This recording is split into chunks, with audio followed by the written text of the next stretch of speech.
Terima kasih Angkasa Puri.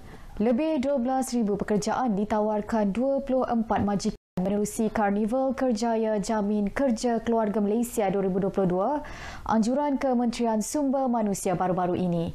Program 2 hari di Institut Latihan Pengajian ILP Kepala Batas itu merupakan antara inisiatif untuk mengurangkan kadar pengangguran khususnya di Pulau Pinang.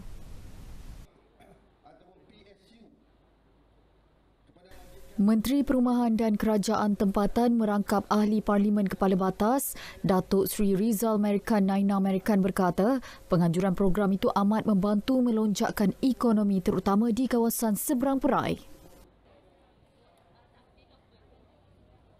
Beliau ambil sejak berlakunya penularan COVID untuk menurunkan kadar pengangguran daripada 5.3 sehingga 4.2 sebagaimana beliau maklumkan, bukan satu benda yang mudah. Setiap kurangnya 1% yang membabitkan ratusan ribu. Dan Alhamdulillah usahanya dapat berjaya dan di Kepala Batas sendiri saya rasa bersyukur kerana dalam beliau berjelajah ke seluruh negara, beliau memilih Kepala Batas sebagai tempat untuk diadakan Karnival Jamin Kerja untuk anak-anak di negeri Pulau Pinang. Katanya lagi, ada majikan yang menawarkan pekerjaan serta-merta kepada pemohon yang menepati kriteria ditetapkan. Saya gembira lah. Dengan harapan dapat kerja, Alhamdulillah dapat. Kalau datang sini sebab dari sini dapat kerja tetap, ada KWSP, SUT-SUT apa semua.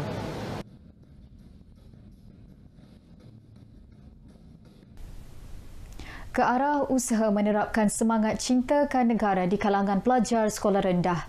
Sekolah Kebangsaan Seri Permai SKSP Bayan Baru bersama Persatuan Ibu Bapa dan Guru PIBG menganjurkan program menelusuri sejarah Mat Kilau bagi menghayati sejarah dan budaya negara.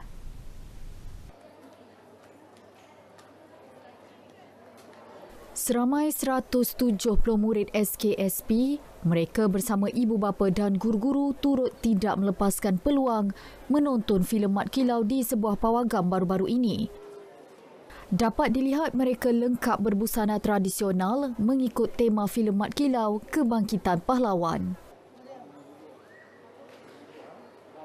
Alhamdulillah kesan daripada filem ni kita dapat menaikkan semangat cintakan tanah air kepada anak-anak kita. Di samping itu kita harap anak-anak kita ni bersedia untuk menjaga maruah negara sehingga ke pasada dunia lah. Mat Kilau dia pahlawan lama Melayu. Dia lawan British dengan kawan-kawan dia. Cerita ni membuat saya berani, kuat, confidence, positif.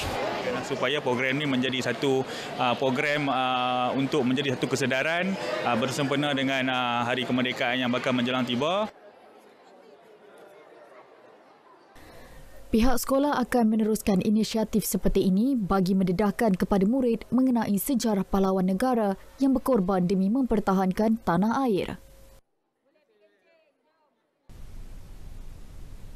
Walaupun musim durian sudah berada di penghujungnya, Kelab Media Mutiara masih berkesempatan menyertai program Makan Durian bersama komuniti Sungai Pinang Balik Pulau yang diadakan secara santai di tepi sungai.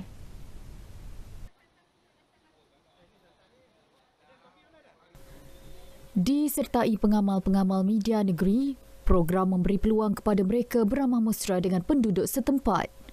Selain durian, pengamal media turut dihidangkan dengan menu masakan kampung yang dimasak sendiri penduduk berkenaan.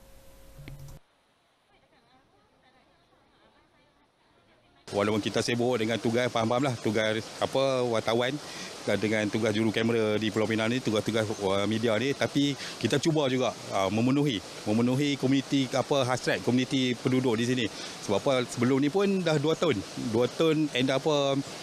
kita dilanda COVID dan kita pun dah tak boleh nak jalankan banyak macam aktiviti. So ini adalah kesempatan yang kita ambil lah untuk bersama dengan komuniti masyarakat terutamanya di balik pulau ni lah. Pada masa sama, program juga bertujuan bagi mempromosikan buah-buahan tempatan. Paparan itu mengakhiri berita dari Pulau Pinang. Salam keluarga Malaysia, kembali bersama rakan di Angkasa Puri, silakan.